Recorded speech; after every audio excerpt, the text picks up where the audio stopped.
you begin to see that the church will be taken more seriously. Who's going to be defined as credible? That's the question. No. It becomes a question of who's credible. Who says it's not credible? No, the issue then is you're talking about the workability of the concept. That's a secondary level. We'll work it out. But the primary thing is to force people through the funnel of emergence. Not just that you can overrun a political party platform, but that somebody needs to say, I know this man, he pays tithe regularly. You see, the concept of tithe is not just about bringing money to church. No. It's about responsibility. That this man is responsible enough to know that a tenth of his income belongs to God, and he faithfully brings it. He shows you that he's a faithful person. He's a consistent character. I don't know if I'm making sense. When you're teaching your child to get up and make his bed, you're teaching him how to form structures that will govern his life. Bishop, the picture out here in the society is the failure of the church. You said the church is corrupt. If you say in Nigeria, the church is corrupt. But we've had leaders, people in different positions that have been in the church. We've had governors, deputy governors. We've had ministers that have been leaders in church, people that instructed others. And then they go in there and they do not perform. How do you rate that? How does that work? Because of my experience when I came out, I can understand it. It will not work.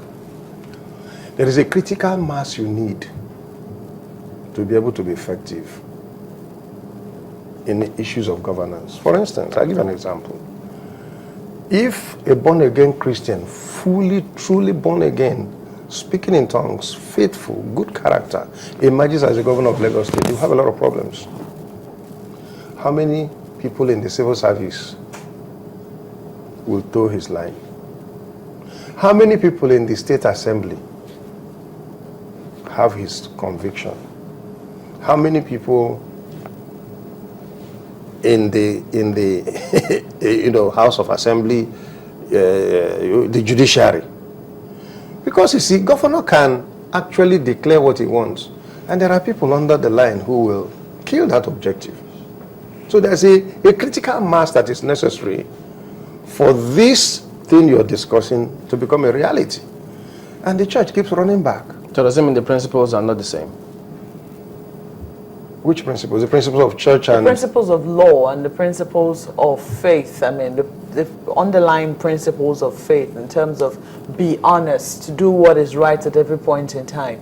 And the laws of the land that have been set aside. Do you know that this thing you call law, natural justice, natural law, is a foundation under which even the Constitution derives?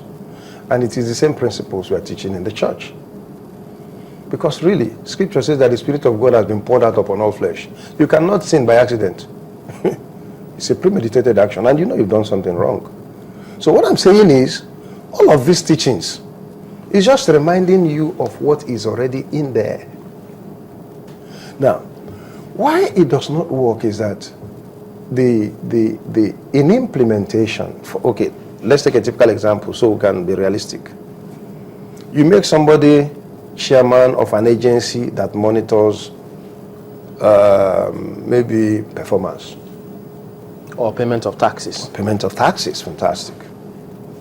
Now, this person who is a monitor, when a regulator and an operator begin to hobnob, what do you expect? Now, who regulates the regulator? Listen, the whole head is sick, and the whole body, therefore, is sick. I have written it in some of the columns I write in some of the newspapers. The nation is unhealthy. And it is not about this government. It's about a culmination of things that have come to where we are. But there is a way out. I don't want to also to leave Nigerians with a hopeless situation. Before you go to the way out, so maybe your personal experience then.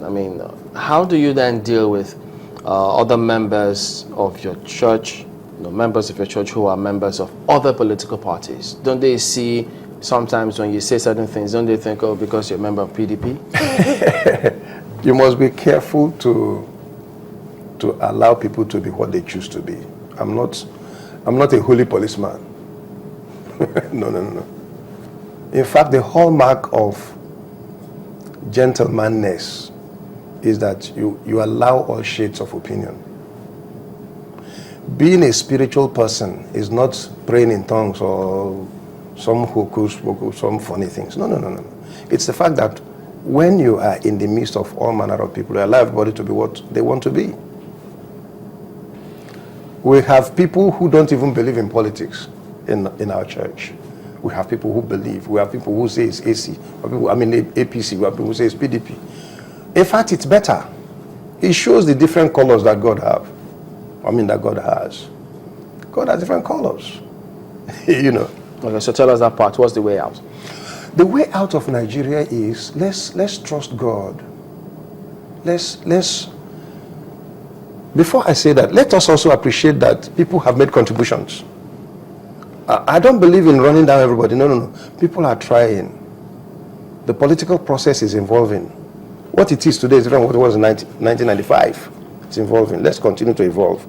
But we need to get to a point where there is an emergence of someone who is a real committed agent of change. If I'm that person, what I will do in Nigeria, people will marvel. We need a radical reorientation. The present government talks about transformation agenda. Transformation starts from the heart. It's not building bridges only. We need to bring people to a place where they know that when they are driving on the road, you need to have respect for the person on your right. We need to bring people to know that there is a responsibility of every person to his family. Before we produce you as a political candidate, you have to have a home. Let's see your home. Let's be sure that you're a responsible father. Let's be sure that you're a responsible family man. Bible says you cannot, anybody who wants to be a deacon in the church should first of all be a deacon of over his own house. That's the basis of the choice of such a person. Now, but we keep producing people that we can't see clearly their track records. So I'm saying that until that person that God has prepared for Nigeria emerges, who can change this country, we'll continue in this process. All right, that's where we'll have to draw the curtains. We've been speaking with Oscar Osai, who is the Bishop of City of Refuge. Thank you for coming on this morning. Thank you very much. Okay, so there you have that. We'll have other matters also on the front burner today. It's Boxing Day, don't forget, but we're back in just a moment. Join us again.